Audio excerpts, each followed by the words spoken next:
pašnodarbinātās personas un pievienotās vērtības nodoklis. Tātad pašnodarbinātās personas var būt arī un kļūt, un ir pienākums kļūt par pievienotās vērtības nodokļu maksātājiem, un kuros gadījumos vai kad tad iestājas tas reģistrācijas brīdis. Atceramies, ka pievienotās vērtības nodoklis mums ir obligāti, tā teikt, jāreģistrējas kā maksātājiem tad, ja jebkuru 12 mēnešu periodā mūsu ieņēmumi, tātad apgrozījums ir sasniedzis un pārsniedzis 40 000 eiro. Tātad atceramies, ka nevis kalendārais gads, bet tas ir jebkuri 12 mēneši. Tātad jāskaita faktiski mums ieņēmumi, neņemot vērā izdevumus, tikai ieņēmumi, izrakstītie rēķini vai saņemtā nauda,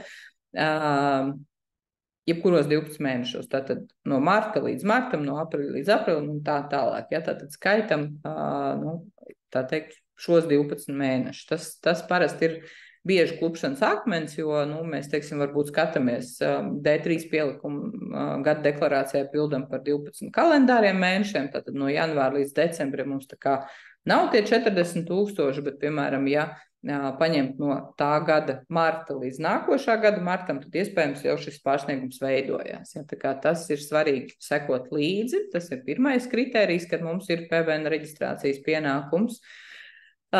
Ja mēs pakalpojumu sniedzam un preces pārdodam ārzemēs, tā teikt, uz ārpusi, tad mums reģistrācijas pienākums iestājas tad, ja pakalpojumu sniegšanas vieta saskaņā ar PVN likumu 19. pantu 1. daļu ir nosakām tātad attiecīgajā dalību valstī. Proti, ja mēs šo pakalpojumu piegādājam fiziskām personām, ne PVN maksātājiem citā dalību valstī, mums iestājas šis reģistrācijas pienākums un nav sliekšņa. Un tāpatās, ja mēs saņemam šādus pakalpojumus no Eiropas Savienības dalībvalstīm, tad arī tur mums nav sliekšņa.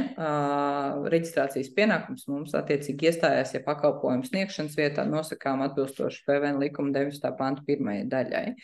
Ja mēs pārdodam preces uz ārzemēm, tā var izteikties, ja uz Eiropas Savienību, tad atkarīgs, kam mēs viņus realizējam, tātad vai nodokļu maksātājiem vai nemaksātājiem. Ja nodokļu maksātājiem, tad attiecīgi mums, tā teikt, šis reģistrācijas pienākums neiestāsies. Ja mēs pērkam preces un iegādes vērtību pārsniedz ja mēs piegādājam preces un slieksnis pārsniedz 10 000, tad attiecīgi mums ir PVN reģistrācijas pienākums.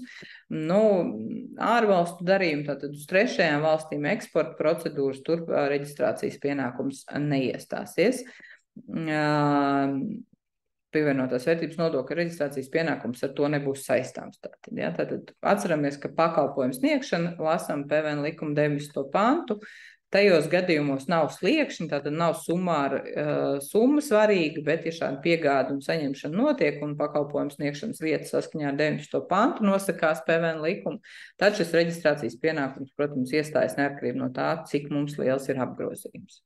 Par vienreizējiem darījumiem var gadīties tā, ka, protams, jums ierasti nav, teiksim, šī saimnieciskā darbība var būt tik regulāra, bet mums var rasties situācija, ka ir kāds viens apjomīgs darījums. Tad atceramies, ja mēs pārdodam pamatlīdzekli un vērtība ir virs 40 000, mēs varam nereģistrēt saimniecisko darbu, PVN reģistrā nereģistrēties, ja nākamos 12 mēnešos mēs neplānojam tādu veidu darījumu. Savukārt, ja mēs sniedzam pakalpojumus vai piegādājam preces un šis apjoms pārsniegsies, tad mums ir jāreģistrējās, pārsniegs 40 000.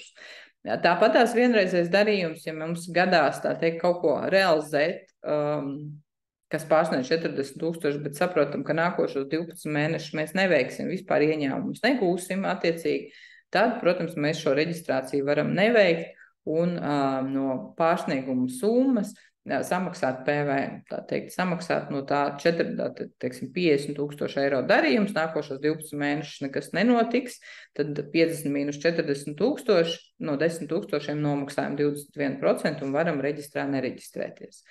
Kas svarīgi atcerēties arī tiem, kas nav pašnodarbinātās personas, kas ir parastās fiziskās personas, arī rodas PVN reģistrācijas pienākums tajos gadījumos, ja slieksnis pārsniedzās šie 40 000. Itin bieži tajā krīt iekšā, ja tā var izteikties, tie, kas pārdod cirsmus un kokmateriālus, kā fiziskās personas. Ja jūs pārdodat arī kokmateriālus, kam ir, mums tā teikt, vai cirsmus, mēs esam pieņēmuši, ka mums tur ir reversais PVN, Viņš ir tikai tad, ja jūs esat PVN maksātājs. Ja jūs neesat PVN maksātājs un pārdodat vairākas cirsmas, tātad vairāk kā viens darījums 12 mēnešu periodā, tad jums ir šis reģistrācijas pienākums pat arī nereģistrējoties kā pašnodarbinātai personai, un šie darījumi ir jādeklarē. Un otra kategorija, kas par to aizmirst, tie, kas pārdod jaunus nelietotus, jeb renovētus, rekonstruētus nekustamos īpašumus un apbūves zemes. Ja, arī tur atceramies, ja mums ir vairāk kā viens darījums un vērtība pārsniedz šos 40,000, mums ir PVN samaksas pienākums iestājās. Tā kā tas noteikti ir jāņem vērā, un PVN likums tomēr jālasa arī, tā teikt, ne tikai uzņēmumiem, bet arī fiziskajām personām, kas gūst tāda vai cita veida ieņēmumus gan saimnieciskās darbības ietvaros, gan arī ārpus tās.